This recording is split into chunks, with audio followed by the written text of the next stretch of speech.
Small businesses are described as small for a reason. And so as a small business, we need every advantage that we can, or a small organization. I mean, we do a lot of work with nonprofits as well. And so any kind of small organization needs all of the advantage that it can get. Technology is a great equalizer. And every organization has data that has data that only they have. And it can be very useful to accomplishing their goals. Now, that doesn't mean that we're all, as small organizations, going to become the size of Google if we just use our data. But it does mean that we can make smart decisions.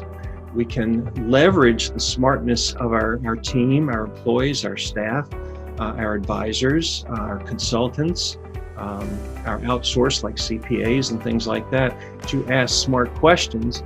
Hey, Mr. CPA, I see that we're not getting any sales I see that our cost of credit card processing has gone up, but I don't know exactly how much it's gone up in each credit card area.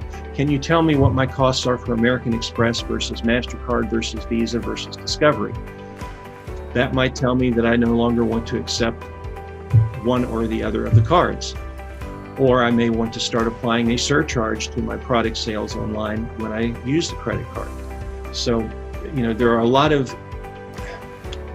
things about our organization that are affected by stuff that's in the data, if we could only draw that out and make it information that we can act on.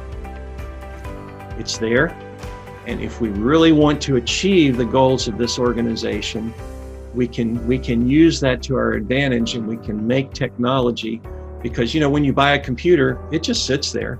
It doesn't care if it's processing anything or not. It doesn't ask for overtime. It doesn't get unemployment benefits. It doesn't need health insurance. It doesn't need continual training or updating. It just needs electricity.